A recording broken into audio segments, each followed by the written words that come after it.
Welcome back to the weekly news roundup. These are recorded live Fridays, 9 p.m. Eastern Standard Time. If you'd like to catch the show live, have a look over the website, switchedtolinux.com, for show information. We always have the latest live is under /live on that website. We update that with all of the streaming links because we are streaming on 5 locations at the time of this recording. So with that, guys, let's go ahead and jump right on into the fun news. And the first is just a great little update. I just thought this was so amazing, and we have to look into this and see if I can't find me one of these bad boys. This is something that if these companies want to push out these stupid AirTags, they should make these freely available to everybody who wants them. One free available per, I don't know, per person, per household. So basically, this is a device that will provide protection against any of the trackers. Apple trackers, Tile, Google's having their new stalkerware that they're pushing out now, and it will even detect other Bluetooth items as well, giving the highest priority to any type of tracker devices or things that can be used as Bluetooth beacons or Bluetooth trackers. So basically, this one device, it is designed to find any type of low-range Bluetooth, Bluetooth low energy devices, which is what all these things are.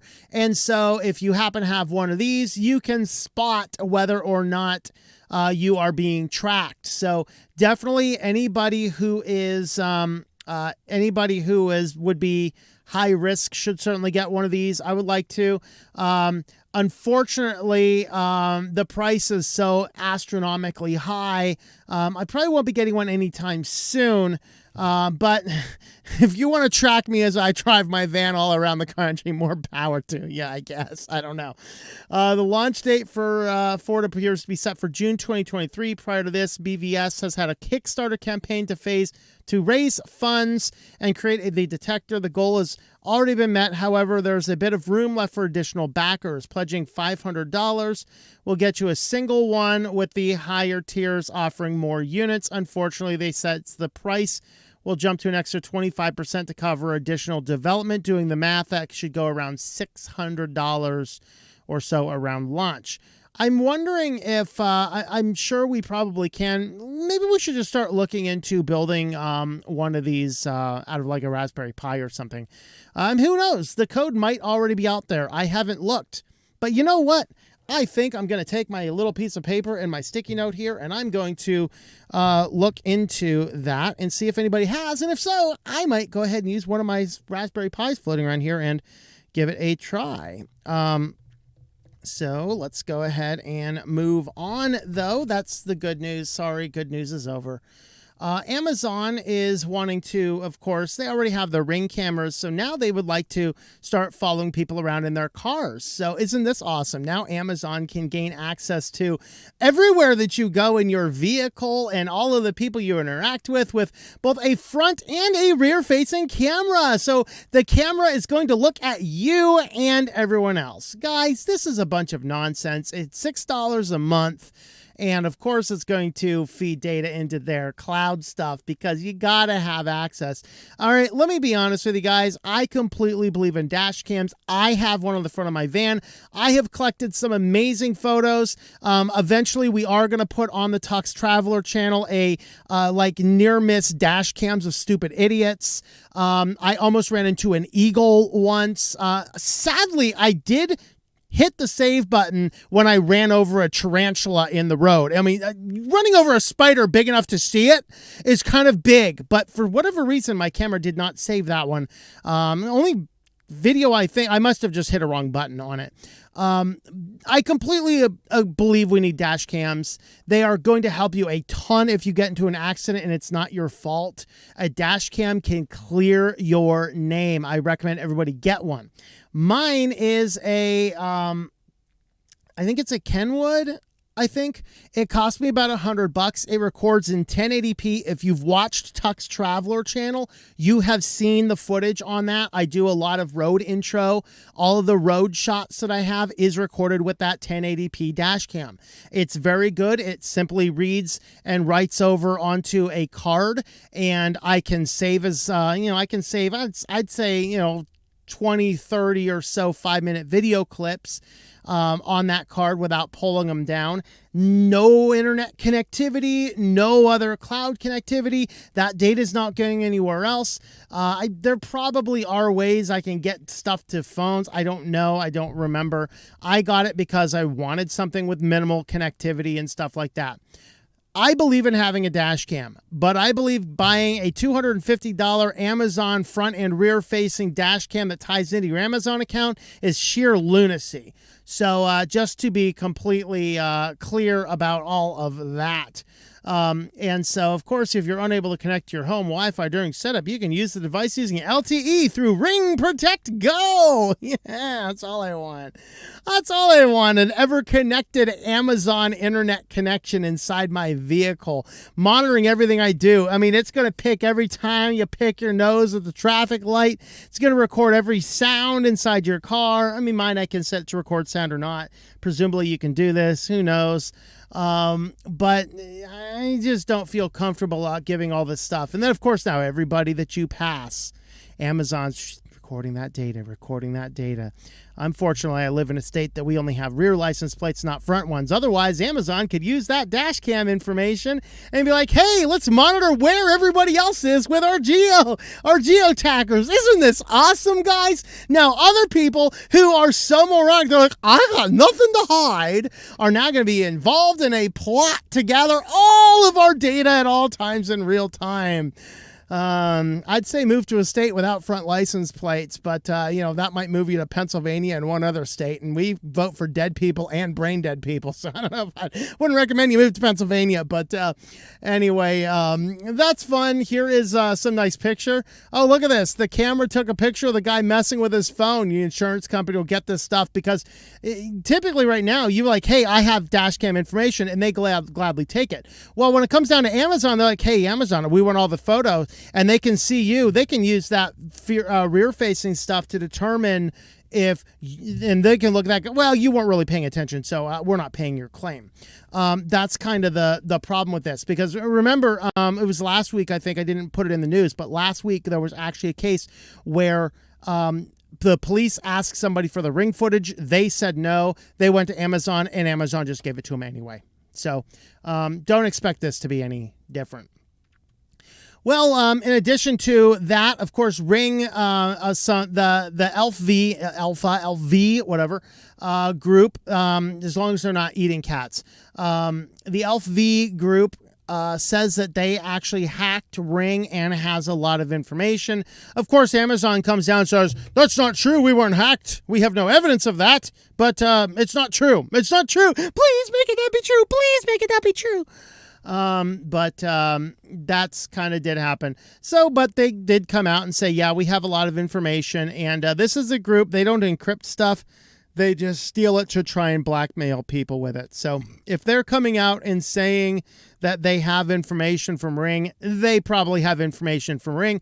Also, they say in this article, Ring says, oh, no one stole any of our data. But they do say that a third-party vendor was targeted by a ransomware attack, and they were working with a company. Reportedly, they don't have access to customer records, but yeah, if you want to believe a Amazon PR rep, enjoy yourself. Well, another one, Cerebral, which is one of these health apps. They admit to sharing patient data with Meta, TikTok, and Google. How? Through tracking pixels. Not being aware of where these pixels were, they believe that the information that they inadvertently gave to these three big companies that we work as hard as we can on this channel to make sure they can't see your data, that patient names, phone numbers, email addresses, birth dates, IP addresses, insurance information, appointment dates, treatment, and more may have been exposed.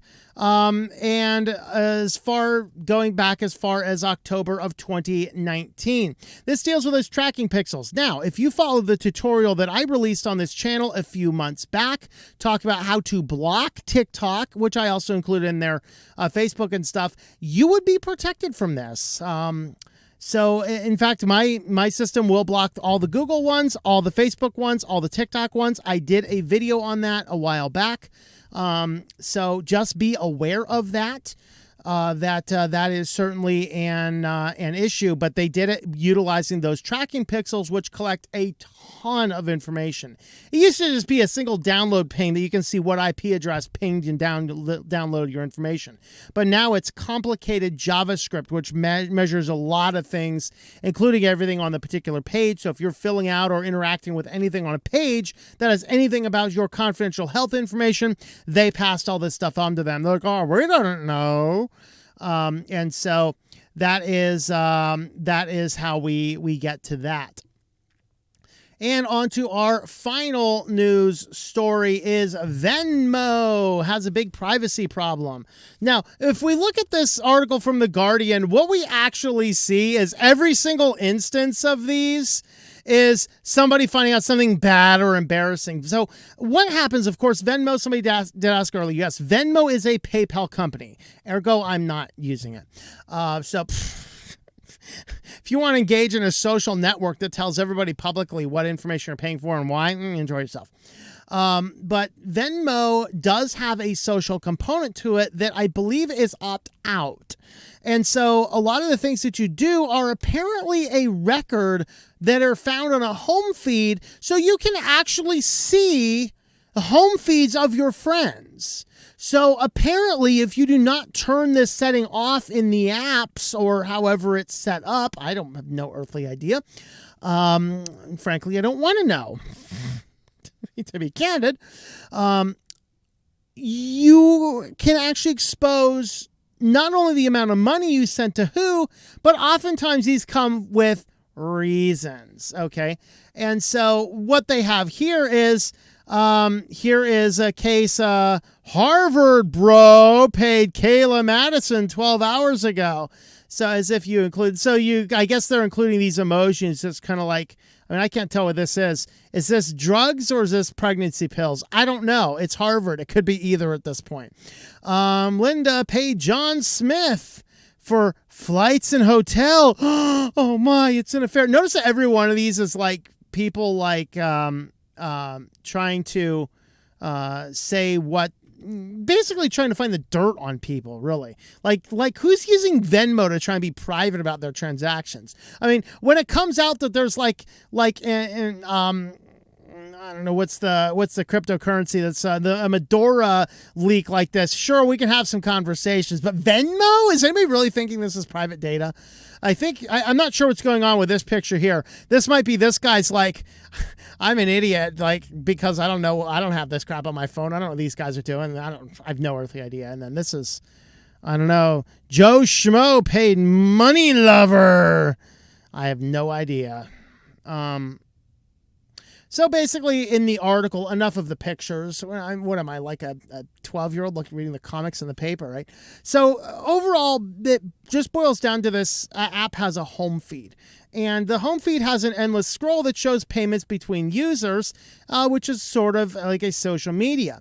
Now, there's a way to turn this off and make all of your transactions private, but it's opt-out. So, which means if you just set it up and start using it, all of the information you have is all public. Of course, this is used like, you'll go to a restaurant and, we got to figure out how to split the bill up between us. And then you got to pull out your calculators because nobody knows how to divide 33 divided by 3 anymore. It's 181, of course. But then they all have to be like, we have to be exactly fair. And everybody Venmo me $11 and I'll go ahead and pay all 33. What do we do about a tip? Oh, my. Whatever happened to, hey, I'll hit you up next time? Really? and then being honest, and next time y'all go to lunch, you pay for it. You're like, hey man, you paid last time, I'll pay this time. I had going with my friend for a long time. We kind of lost track, but every other week I'd pay for the ice cream. Every other week he'd pay for the ice cream. It was all fine, you know? And so that's kind of the case. But then what they were doing is they were looking in and assuming what was going on, because, you know, this guy is like, oh, this guy went out for pizza. A coworker paid her dad for HBO Max. I met a man once who sends these payments for people with a horse emoji. I assume this is code for, I don't know, a couple of these things. I mean, I'd say like a horse. He must have been that band Medicine. IV something. All right. But apparently it was for drugs. You'd probably get in more trouble for saying the IV medication rather than the drug. But other people were using it. Let's see, a Florida Matt Gaetz transactions discovered. So Matt Gaetz transactions were public. They just had paid an accused sex trafficker through the app. That's great. Yeah. We have people in Congress so stupid they Venmo for their whore.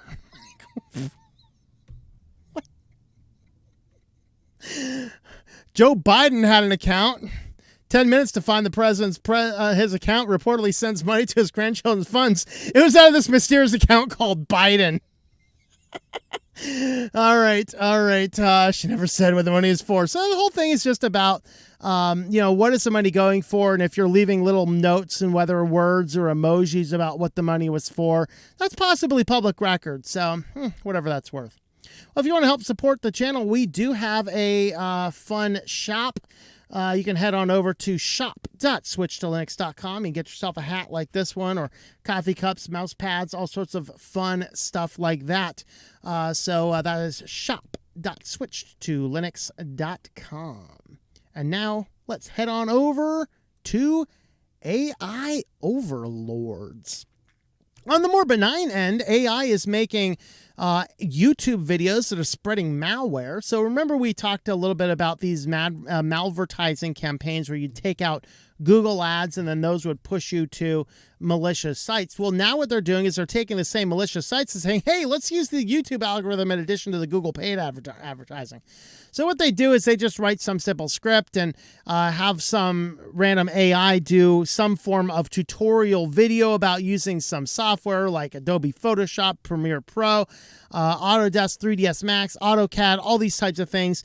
And then linked in the description of those tutorial videos is a link where you can download free copies. Of course, anytime you talk about free copies of these softwares, okay, just read malware right into that. Best case scenario, you're getting malware. Worst case scenario, you're breaking the law, okay? Now, maybe that's best case breaking law, worst case malware. I don't know. Y'all figure it out. All right. But with that being said, though, the AI is being used to create the videos, pushing these. If you're gonna like want these programs and don't want to pay for them, switch to Linux and use the free stuff in the repositories. Or you're not going to get malware and not going to break the law. So whatever that's worth. Well, Microsoft 365 has AI-powered Copilot is like an omniscient version of Clippy. That is right. Clippy has went omniscient. Think about that. The ever-present Clippy God. So basically, only a few people have access to this. So they said 20 customers. 20 customers. Including 8 in 5 Fortune 500 companies and the other ones through other organizations. The company did not suggest when it's going to go live for everybody. But the idea is you can come down here and you can hit a new mail and then you can just hit @ and then draft with Copilot. And you can be like, hey, here's a brief little thing, draft a letter. Remember, review before sending. Yeah, right. Who's going to do that? Wait until the AI starts putting like little things halfway through, like, you're a Nazi. And then you send it out and you didn't catch it. And now all sorts of people are getting like, you're a Nazi type of stuff coming in your inbox. Because it's Microsoft. All Microsoft converts to white supremacy. We know this. We have a 2 out of 2 track record of Microsoft going crazy. But anyway, I guess those 20 people will be able to tell us how nuts it is. But they're trying to throw this Copilot into all of the different tools, whether it be emails or drafts or other things like that. So just be looking forward to that inside of Microsoft 365 coming out. I'll be sticking to my LibreOffice, and who knows, maybe we'll get AI over there too. I don't know. Chinese tech giant Baidu just released its answer to ChatGPT. So you might think, well, this is China, so it's getting bad and probably broken. At least China's doing one thing right. They're not just being like, hey, world, enjoy. They're actually locking it down to companies. So the API is only available to a certain number of companies. You have to apply for it. You have to be over a certain amount, whatever else, in order to get there. And they're calling it Ernie Bot here, which is Chinese for something. Enhanced representation from knowledgeable integration, I guess, is what it is in Chinese there. So it is basically a ChatGPT alternative. It's not quite as sophisticated as ChatGPT at this point in time, and it is primarily focusing on Chinese culture. So don't expect to hear anything about Tiananmen Square or Winnie the Pooh in it. But it is out there. It is coming out, but at least China is playing the safe route and not cramming it into everything with reckless abandon. There's actually a little bit of control over it, and I think that's probably a good thing. All right, in bioethics, isn't this funny? This is not the worst story of AI. I don't know, maybe this is the worst, so who knows. Denied by AI how Medicare Advantage plans are using algorithms to cut off care for seniors in need. Yikes.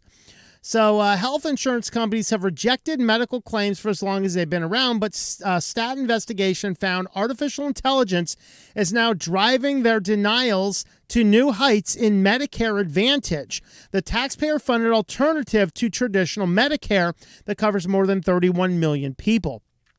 Behind the scenes, insurers are using unregulated predictive algorithms under the guise of scientific rigor to pinpoint the precise moment when they can plausibly cut off payment for an older patient's treatment.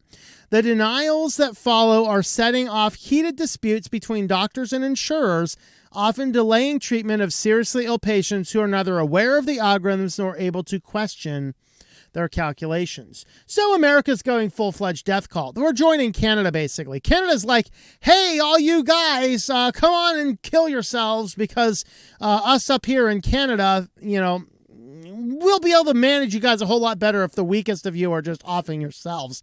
That way we don't have to round you up, because that is what the Trudeau government likes to do. All right. But here in America, we're never that bold. We're behind the scenes, run the algorithm. Should this old guy get treatment?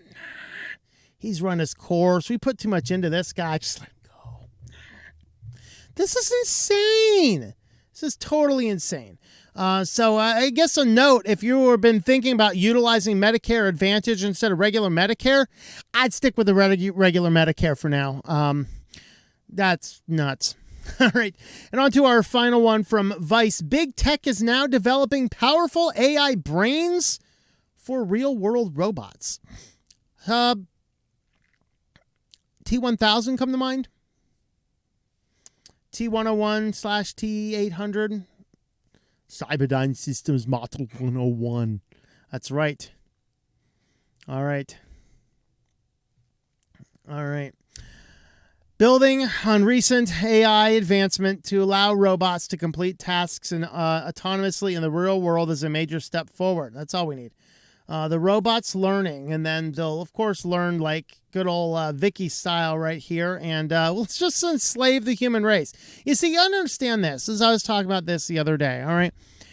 AI comes to two ends. If it is benevolent AI, if our AI overlords are benevolent, we get Vicky from iRobot, who simply enslaves the human race because our enslavement is the only way to prevent us from hurting ourselves.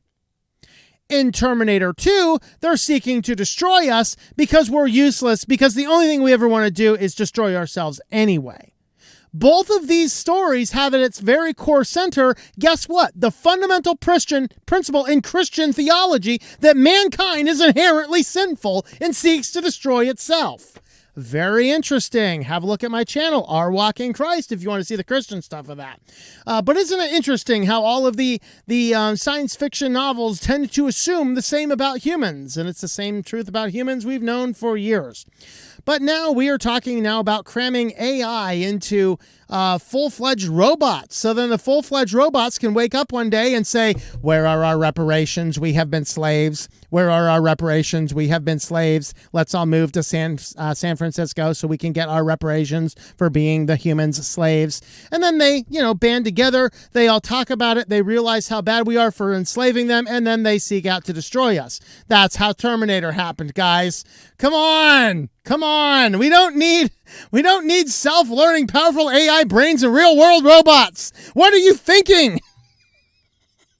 All right, guys, if you want to help support the channel, we do have a locals page. You can join us on over there. switchedtolinux.locals.com. Guys, thanks for watching, and we will see you next time. Thank you for watching this video from Switched to Linux. This channel would not be possible without the backing of the program supporters scrolling on the screen now.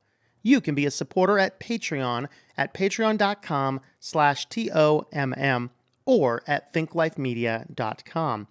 I also want to thank the open source community who creates such excellent software that makes producing this show possible. Please remember to support your software communities. Thank you, and I hope that you enjoy switching to Linux.